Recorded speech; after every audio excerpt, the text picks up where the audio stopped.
자, 상상해 보세요.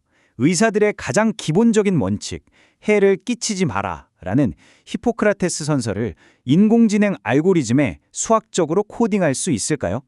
오늘 우리는 이 매력적이고도 엄청나게 복잡한 과제를 파헤쳐 볼 겁니다. 갈수록 기계에게 중요한 결정을 맡기는 세상이잖아요?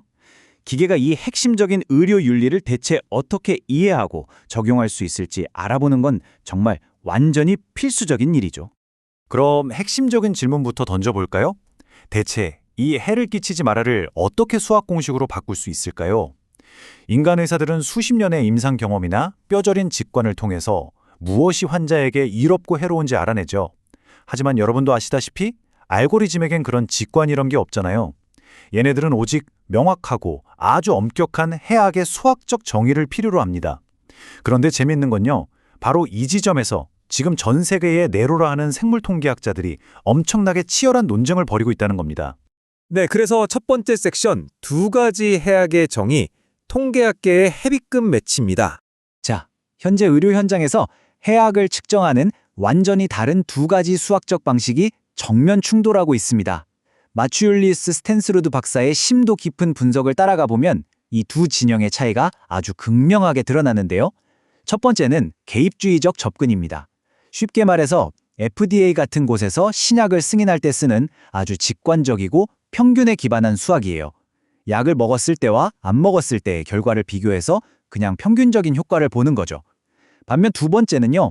저명한 학자인 주디아 펄 같은 분들이 밀고 있는 반사실적 접근 방식입니다. 이건 훨씬 더 복잡합니다.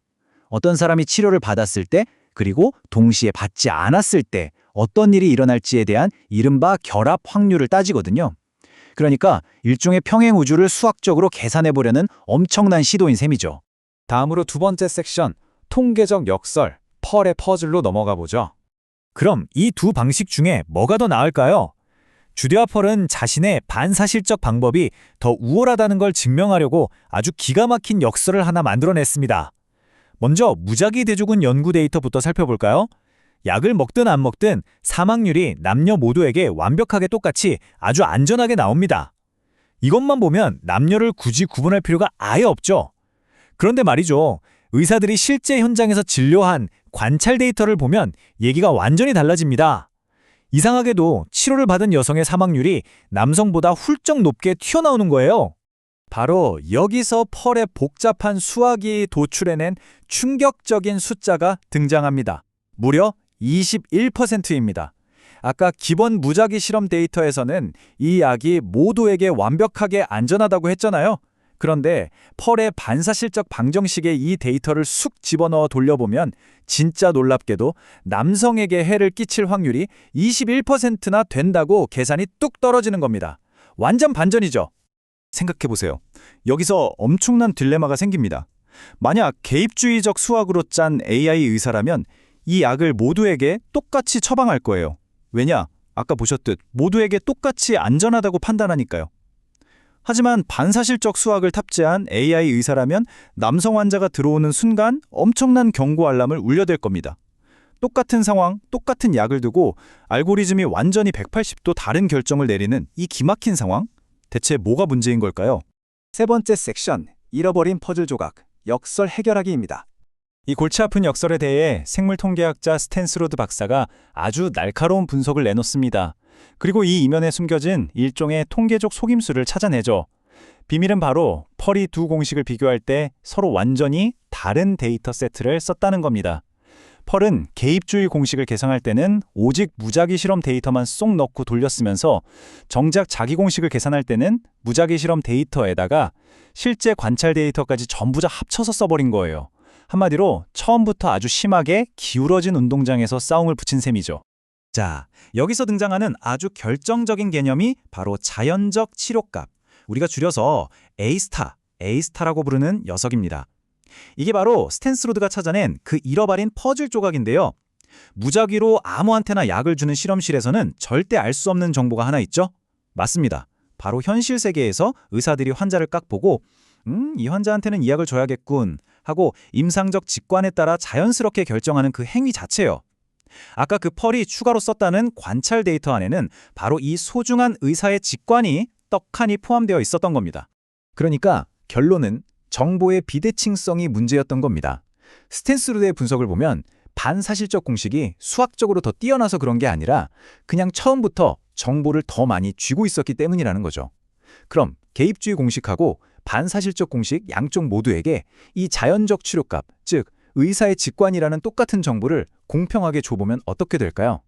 정말 마법처럼 두 공식의 결과가 완벽하게 똑같이 나옵니다. 아까 그 무시무시했던 21%의 역설이 그냥 연기처럼 싹 사라져버리는 거죠.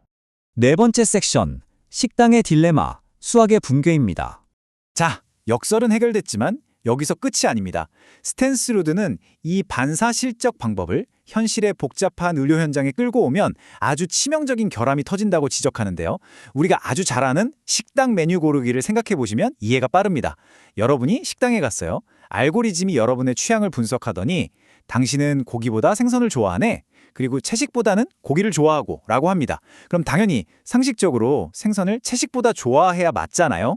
그런데 이 반사실적 수학 규칙을 3개 이상의 다중 선택지에 적용해버리면 기가 막히게도 생선 대신 채식을 선택하라는 결론이 튀어나옵니다.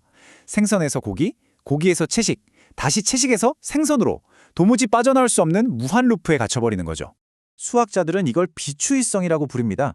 논리적인 선호도가 무슨 묘비우스의 띠처럼 끝없이 뱅글뱅글 돌면서 우리가 아는 합리적 의사결정의 가장 기본적인 법칙이 완전히 박살나는 상태죠.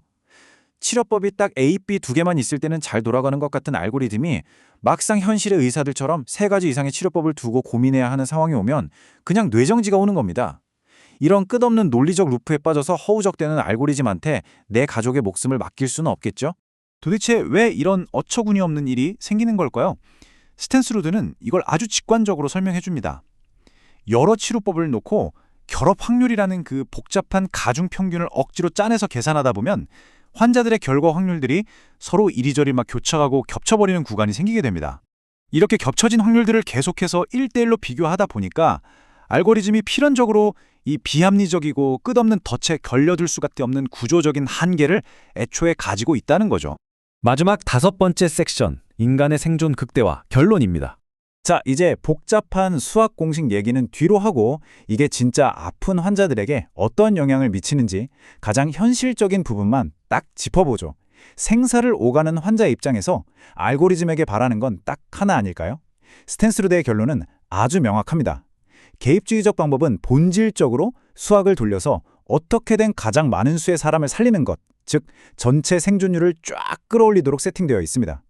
하지만 반면에 반사실적 규칙은 이론적인 무결성에 집착해요. 내가 괜히 개입해서 해를 끼치면 어떡하지? 하는 이른바 자기의 오류를 피하는 데만 혈안이 되어 있는 거죠. 그래서 그 이론적 완벽함을 지키려다 보니까 참 아이러니하게도 전체 사망자는 오히려 더 늘어나는 끔찍한 결과를 수용해버리고 맙니다. 자, 오늘 함께 살펴본 이 복잡하고 흥미로운 여정의 끝에서 여러분께 아주 근본적인 질문을 하나 던지고 싶습니다. 우리는 평행우주에서의 만약이라는 이론에 너무 집착한 나머지 아무것도 안 해서 생기는 엄청난 희생을 감수하는 그런 고상한 알고리즘을 원할까요? 아니면 수학적으로 조금 단순해 보이더라도 어떻게든 가장 많은 인간을 살려내는 것에 철저하게 최적화된 알고리즘을 원할까요?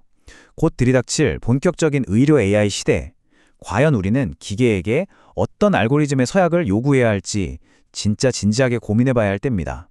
여러분의 선택은 어느 쪽인가요?